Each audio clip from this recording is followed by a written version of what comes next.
These three livers you're seeing on screen right now tell a shocking story. One belongs to a healthy individual. The second is from someone with chronic alcohol abuse. And this third one, the most severely damaged of all, belongs to a completely normal person who doesn't drink alcohol. I'm Dr. Thompson, and there's a widespread myth I need to address immediately. People assume that just because they don't consume alcohol or drink very minimally, their liver is automatically safe and protected, but the reality is dramatically different from what most people believe. New research reveals an alarming finding in our country. Liver disorders are reaching epidemic proportions. 1 in every 3 adults is currently suffering from some form of fatty liver disease. It could be any of us. Even 35% of our children, 1 out of every 3, are affected by some form of liver disease. A report from one of our nation's top medical institutions revealed that today, approximately 40% of people have a liver that looks like this, including individuals who've never touched alcohol in their lives. This condition is called steatosis. Just imagine, 4 out of every 10 people's livers have deteriorated to this state.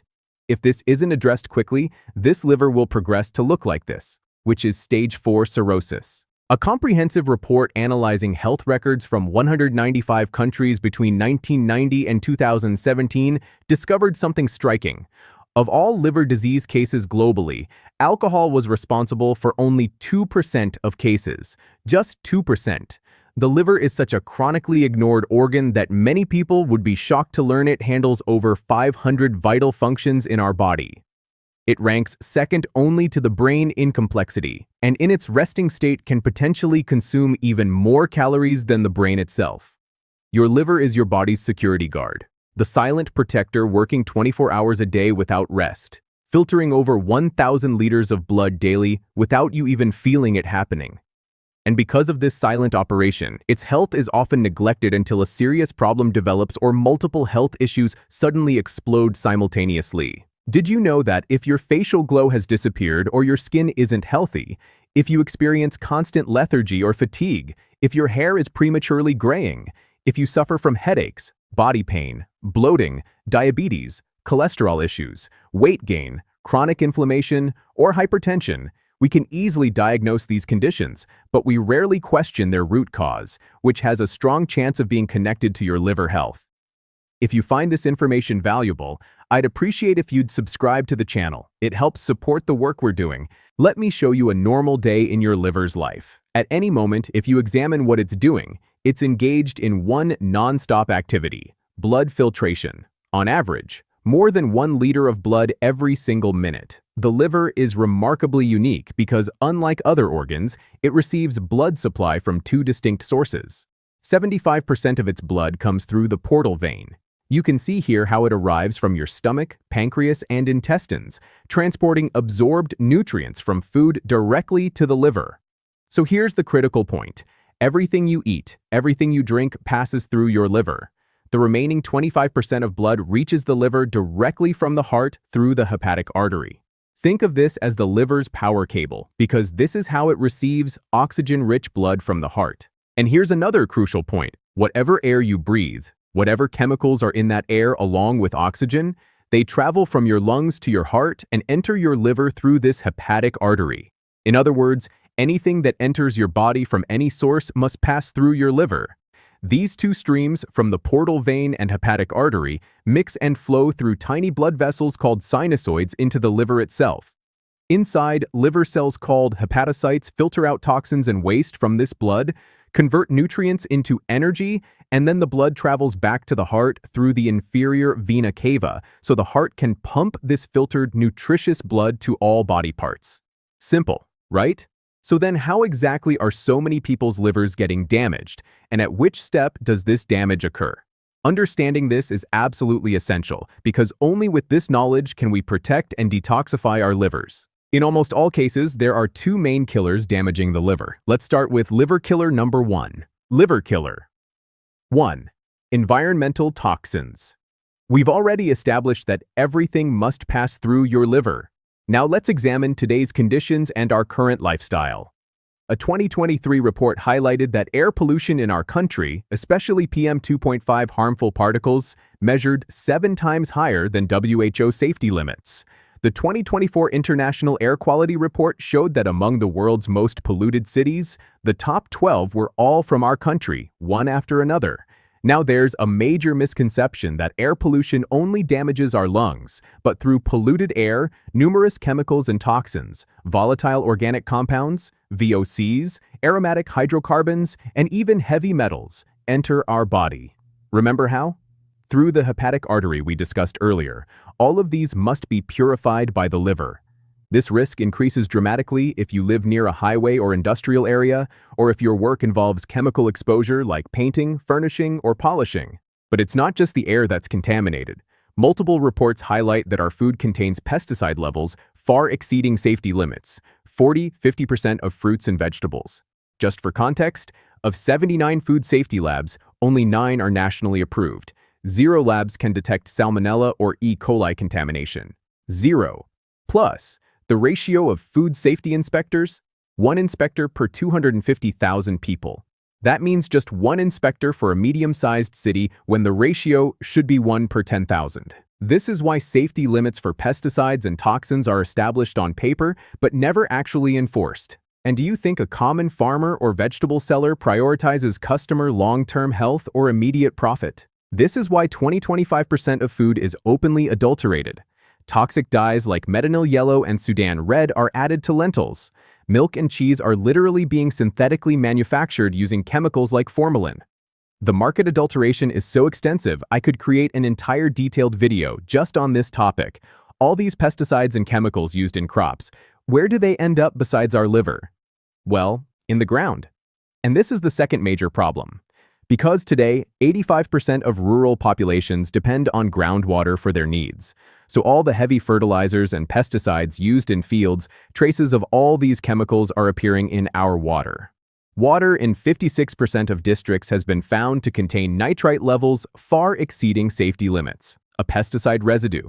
Fluoride contamination has been found in 469 districts across 27 states. This is called the fertilizer fallacy, and the burden of all these pesticides and chemicals falls on our liver. I had a patient named Rajesh, 42, working in IT, who came to me complaining of persistent fatigue and brain fog. His blood work showed elevated liver enzymes. When we discussed his lifestyle, living near a major highway, eating out frequently, drinking unfiltered tap water, we realized his liver was overwhelmed by environmental toxin exposure. We implemented protective strategies I'll share shortly, and within 3 months, his enzyme levels normalized and his energy returned. Liver killer 2. Fatty liver disease. Now this poison is entering our body unwillingly. But there's an even more dangerous poison we're willingly putting inside ourselves, which is our liver's second killer. Remember that report showing 40% of people now have a liver looking like this? If not stopped, it will quickly look like this. This is called steatosis or stage 1 fatty liver, and it has become a major lifestyle disease. Look at this report. In a major tech hub city, 80% of IT professionals are developing this lifestyle disease, the majority having no idea why or how it's happening. Second point, how often do you see people with pot bellies? This has become a national epidemic. Even thin people are developing these protruding bellies. The silent cause behind this is also liver killer number 2. In stage 1 fatty liver, you can see how a layer of fat begins accumulating on the liver. But it's not necessary that only overweight people develop this. Thin people can too, just like thin people can have high cholesterol. But how does this fat layer progress into scarring? Have you ever actually seen fat transforming into scar tissue? How does this happen, and why is it being called a lifestyle disease? Let's understand this from the root level. Starting from the absolute basics, in our body, energy can only be stored in 3 places. Our body has only 3 fuel tanks. Number 1, the liver. Number 2, muscles. And number 3, body fat cells, adipose tissue. As soon as you eat food, it digests in your intestines, and sugars and fats from it mix into the blood and travel first to the liver, right? Now, sensing the sugar quantity in blood, your pancreas activates and releases the hormone insulin. Insulin is a master hormone and the hero of today's video. Its main job is directing sugar and fats to the right places, to the right fuel tanks, because if sugar and fat get diverted to the wrong places, they become toxic. Now, if insulin is functioning properly, It will first store sugars and fats from food in your liver until the liver is completely full, and only then will it fill extra energy into your muscles and fat cells. But if insulin functioning develops a glitch, all this fat gets sucked from your muscles and fat cells and deposited in your liver and the front part of your belly, what's called visceral fat, and you'll develop a pot belly and fatty liver disease. Now, let's examine today's modern lifestyle. That research we mentioned showed that number 1, IT employees have very sedentary lives. They sit and work 10-12 hours daily. Number 2, they constantly munch throughout the day on high carbohydrate and saturated fat foods like chips, fried foods, and sugary drinks like cola and energy drinks. Regular snacking on these wrong foods causes constant and sharp insulin spikes, which create resistance to insulin in our body's muscle and fat cells, meaning insulin's effect on muscle and fat cell energy storage begins diminishing. This causes 2 disastrous things. First, these 2 fuel tanks, muscle and fat cells, stop accepting fuel altogether. Second, whatever fuel is already inside them in the form of fats and sugars starts leaking out, and then all this extra sugar and fat starts getting stored in your liver in the form of triglycerides. This process, where your liver produces triglyceride molecules from excess sugars and fatty acids, is called de novo lipogenesis. If this continues progressively, which it does because it's a lifestyle disease and we don't change our lifestyle, it causes type 1 fatty liver. Now, in this condition, extra stress begins accumulating on the liver because it becomes like a factory working overtime night after night, managing its 500 different functions while also dealing with this extra sugar and fat. This overworks the liver, causing liver cell mitochondria to get damaged, creating excessive ROS, reactive oxygen species, which triggers chronic inflammation. In inflammation, as you know, the body's soldier cells become hyperactive and start attacking our own healthy cells, causing scarring in liver cells, fibrosis. And finally, if this isn't stopped immediately, the liver's condition becomes like this. But the point to note here is that whenever there's stress on the liver cannot properly perform its own work, like filtering, purifying, hormone regulation, etc. And this is why different complications start occurring in your body that may not show any direct connection to the liver, but the root cause will be a stressed, overworked liver. Liver damage consequences. Damage number 1. A stressed out liver can give you dull skin, poor skin quality, dark circles, early wrinkles, and white hair. The liver's main job is detoxification. Detoxification means whatever harmful toxins enter the body. Suppose you inhaled pollution due to poor air quality or ate some adulterated chemical in food. The liver breaks down those toxins through its enzymes and excretes them from the body. So filtration means metabolism of toxins. But if the liver is stressed out, these same toxins get half broken down and actually become even more toxic byproducts. We call these ROS, reactive oxygen species. These are basically like suicide bombers that attach to your skin, your blood, your hair's melanocytes, which give hair its black color, everywhere and explode, accelerating their aging. Think of it this way. If your car's engine itself is faulty, like our liver in this case, then putting petrol in will only produce black smoke that causes pollution and damage. This same ROS causes pollution and damage inside our body. Secondly, the liver produces a master antioxidant called glutathione that breaks down this pollution, these free radicals, as a second layer of defense. But if the liver is compromised, this glutathione will be produced in negligible amounts and nothing will stop the reactive oxygen species. That's why you've noticed people who frequently smoke, drink alcohol, or move around in pollution. Their skin appears dull and aged prematurely. Damage number 2. A compromised liver directly doubles the risk of heart disease by increasing cholesterol. Did you know the liver is the only organ that produces 80–90% of our body's cholesterol? The rest comes from food. If cholesterol levels increase due to a compromised liver, it causes blockages throughout the heart. Damage number 3. The liver produces a yellow-green digestive liquid called bile, which is essential for digesting fats. Bile also clears excess cholesterol from blood and purifies blood by removing toxins. If bile production is affected, again cholesterol will increase, fats won't digest, and impurities will freely roam in the blood, destroying cells and organs. Bilirubin is a toxin produced in the body when old red blood cells die. Bile manages these bilirubin levels too. Otherwise, if bilirubin quantity increases in the body, the eyes, skin, and urine will turn dark yellow, the condition called jaundice. Damage number 4. A weak liver is directly linked to hypertension, high blood pressure, and endothelial damage, meaning blood vessels getting damaged from inside and developing cracks. This causes chronic inflammation in the body. Damage number 5. If you get tired very quickly or weight increases or decreases rapidly, these are signs of thyroid problems, which can also be linked to the liver. Our thyroid gland does produce thyroid hormone, but 90% is the inactive version T4, thyroxine, which goes mainly to the liver and kidneys where it gets activated, meaning converted to active form, which is T3, triiodothyronine. A 2020 research study showed that in liver disease patients, the quantity of free thyroid hormone becomes low, causing thyroid-related complications. These are just some complications we've discussed. There could be countless complications related to the liver's 500+ functions. But you're definitely now wondering, how can we determine our liver's health status? What tests can effectively tell us our liver's proper health? The most basic test is a liver blood test, which can tell with about 70% accuracy whether the liver is normal or not.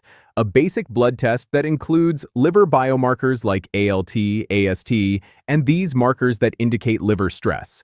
But this test doesn't tell us very accurately about fatty liver and fatty liver stages. For that, you need to get ultrasound tests done. Among these, FibroScan is the most accurate with 90–95% accuracy. This test can tell exactly the stage of fatty liver and can also tell whether scar tissue or fibrosis has started developing in the liver. Basically, it can do a complete structural analysis of the liver. These two tests should be sufficient to give you a detailed idea about your liver, and a normal blood test will also reveal the amount of bilirubin in your blood, which shouldn't be exceeded. That can also indicate your liver's health. Now friends, as you saw earlier in the video, we're surrounded by toxins from all sides, which is why we should make liver protection a major priority, which actually isn't that difficult. You just need to make some proactive changes. I'm going to share powerful and effective detoxification techniques that are 100% research-backed. These are so powerful they can reduce your liver's load by 50% within a week by flushing out all liver toxins. You'll experience long-lasting changes in your energy levels and health. So, know what's the best thing about the liver? The liver is the only organ that can regenerate even if 70% of it is cut away. Its healing power is that miraculous. And your body has exactly one such miraculous healing power. A button that, when pressed, activates detoxification and healing in the body. This button's name is autophagy. In each of our cells, there's a small part that's like a furnace, a place where our cells burn all their waste together. This part is called lysosomes. Now, the word autophagy, auto means self and phagy means eating, meaning eating oneself. In this process, cells pack their internal toxins, wastes, and fats into a large packet called an autophagosome and send it to lysosomes for burning, where they're either destroyed or recycled. According to hundreds of research studies, this autophagy is the miraculous cure for liver detoxification. Whether it's toxin elimination, fat clearance, or even eliminating faulty mitochondria, autophagy performs every type of detoxification. Interesting, right?